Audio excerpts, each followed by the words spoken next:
Good afternoon. Today I will explain you how we searched and identified new enzymes from the microflora associated with a brown alga. So first of all, I will introduce you my organism I'm working with. I'm working with marine microorganisms. Marine microorganisms can live freely in seawater in a planktonic form or associated with biotic or abiotic surfaces in biofilms. Like Willy Verstraete told us this morning, most of the time microorganism tends to be associated and to be a microbiome to be stronger. And that's particularly the case of marine microorganisms because they live in a very hostile environment with low nutrient availability, different temperature, pressure, and high salinity. So therefore, due to this hostile environment, marine microorganisms are also known to produce molecules with strong bioactivity. I'm particularly working on microorganisms associated with macroalgae. So I'm not a phycologist, I suppose you are neither, but I will just take one slide to tell you a little bit about macroalgae. So there are three groups of macroalgae, the red, the brown, and the green ones. Of course, they are differentiated by their color, but also by their cell wall composition and by their origin or their phylogeny. I'm working on this brown algae that is illustrated here, which is called Ascophyllum nodosum. This alga is found on both coasts of the Atlantic Ocean, and I collected my sample in a small village of Brittany in France, which is called Roscoff.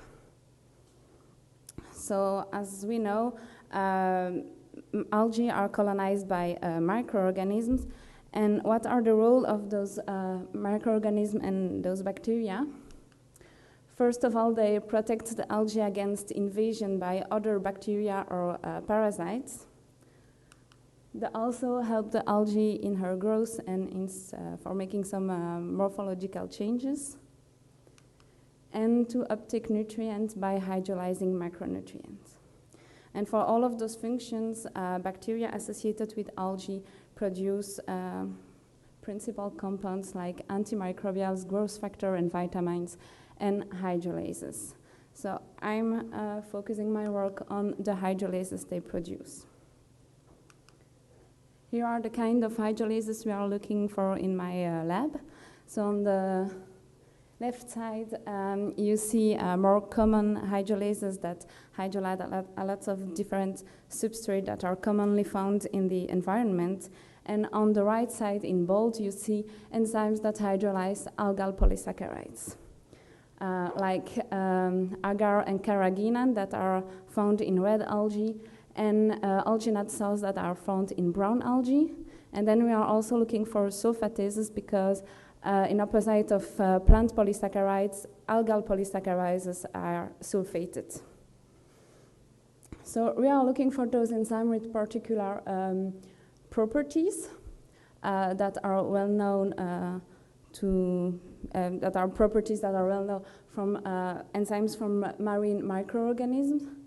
And those enzymes with those properties are very interesting for the use in different industrial domains. For example, it could be interesting to identify cellulases and lipases that are allottorant or cold active for the laundry industry, developing laundry detergents, or to find carrageenases with strong activity because for the medical domain, because it's well known that oligosaccharides from carrageenans have therapeutic properties.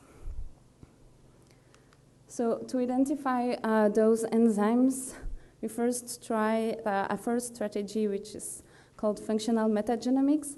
So metagenomics is when you are going to work with the total bacterial DNA. So you are looking at the non-cultivable and the cultivable bacteria.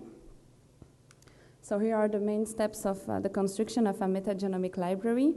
So first, you have your environmental sample, you extract the DNA, you ligated it in cloning vector, and then you insert this in a cultivable host cell to have a metagenomic library.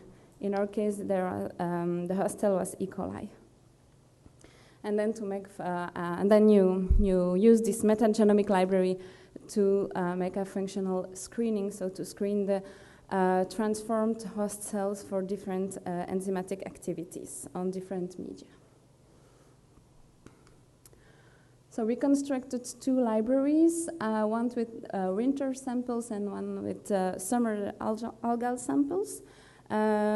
We screened it the best as we can because we had no automated system. And we could identify lots of esterases, but also two glycosidehydrolases. So the construction of the metagenomic library and the screening of the winter library was published in IAM because it was also the first metagenomic library that was constructed with algae-associated bacteria. In this paper, we also described the purification and the characterization of the enda-beta-1,4 glucanase, which is an endocellulase. And you can see that this cellulase was cold active, halotolerant, and pH stable. It was also interesting because it was the first cellulase that was identified by marine metagenomics in a marine environment. So this first functional metagenomics approach was a good way to identify novel marine bacterial enzymes. I didn't show the data here, but most of our enzymes had less than 50% identities with already known enzymes. We could see that the enzyme we found had interesting biotechnological properties, but it was also very fastidious when you have no automatization system, and we were a little bit disappointed with the few activities we found. This can, of course, be due to the problem of expression of some genes in the E. coli host cell. And our biggest disappointment was that we didn't identify algal polysaccharidases, so enzymes that hydrolyze algal polysaccharides. So therefore, we thought, okay, let's maybe see in the cultivable fraction of those associated microflora to see if those activities are, in fact, well present in this microflora and are easy to identify with the test we developed. So therefore, we isolated more than 300 bacteria from 3 samples of Ascophyllum nodosum. And in a first time, we only screened them for algal polysaccharidases. So here you can see 96 well plates containing different isolates, and the media is jellified each time with one of the algal polysaccharides, so agar, iota, caparagaraginane, or alginate salts. And when there is hydrolyzation, you see that the media is liquefied, is going to be liquid. So with this, with our 324 bacteria, we found 78 strains to be active on at least one of those polysaccharides we tested. We found mostly flavobacteria and gamma proteobacteria. Those two classes of bacteria are well known to degrade algal polysaccharides. We found lots of different genera. And what was interesting is that the 16 sRNA of 13 strains had less than 97% of identities with already known strains. So out of the 324 bacteria we isolated, almost a quarter of them had polysaccharolytic activities against algal polysaccharides. Colwellia and Marinomonas are so far unknown to degrade those kind of polysaccharides. So we identified genera that weren't known to be polysaccharolytic before. And we probably identify a lot of multiputative novel species.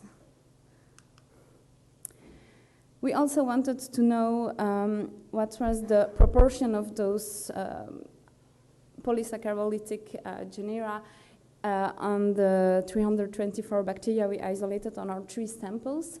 And so we look at the dispersion of our different genera. And what was very interesting is that we found that here in the green circle you have all the genera that are common to the 3 samples. And there are 12 genera common to the 3 samples, and 9 of them, those that are indicated in bold, have been found to have at least one activity against algal polysaccharides. So we found a common core of algal polysaccharolytic genera on our 3 samples. So this culturing approach shows us that the polysaccharolytic strains are very abundant in the cultivable fraction of alga-associated microflora. We could identify novel polysaccharolytic species and even genera, not novel genera, but genera that weren't known to degrade algal polysaccharides before. And finally, it looks like polysaccharolytic strains are maybe important for the seaweed holobiont, even if it was before the previous studies always told that polysaccharolytic strains are responsible for diseases.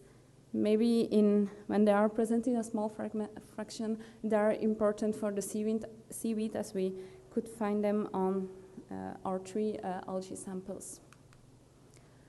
So I hope I convinced you that microorganisms associated with algae in general has been underexplored yet, that there are lots of novel enzymes and maybe novel bacterial strains with biotechnological potential to be discovered. So I would like to thank the person of my lab in Belgium, but also in France that helped me for my study. And of course, I want to thank you for your attention.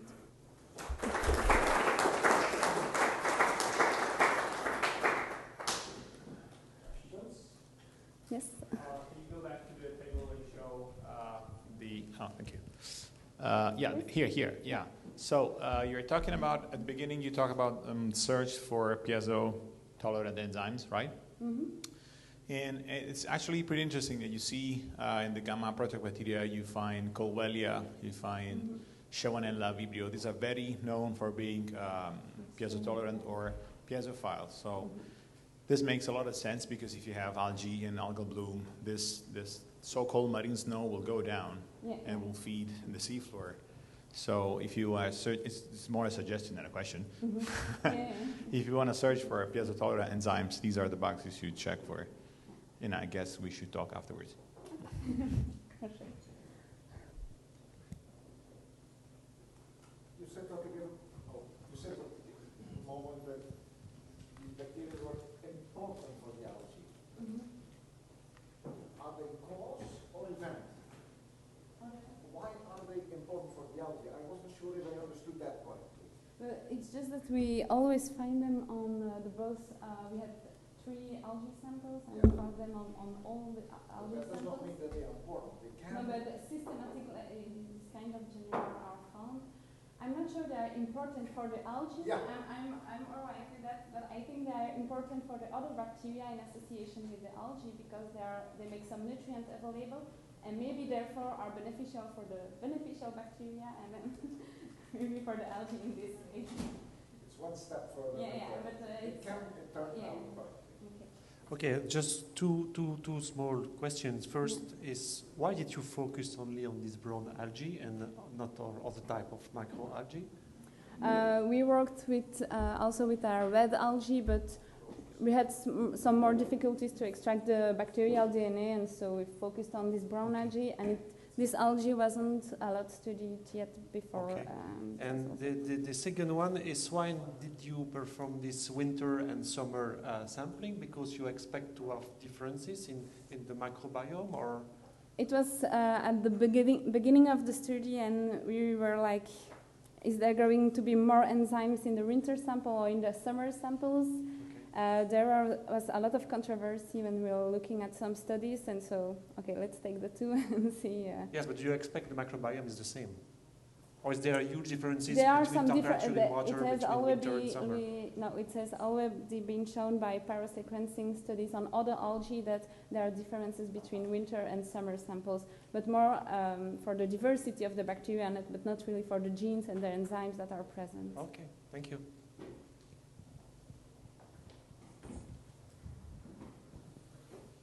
Okay. Any more questions? Oh. Thank you. So, ladies and gentlemen, the co-chair and we like to thank you for your presence. We are from all over the world, different origins, and particularly also different trainings and different interests. So we are very biodiverse. That's good for stability. That's good for new creativity. I hope we all take something along with us, and we look forward to the next occasion. Thank you very much for your questions, and there are certainly still the posters to further discuss. Thank you.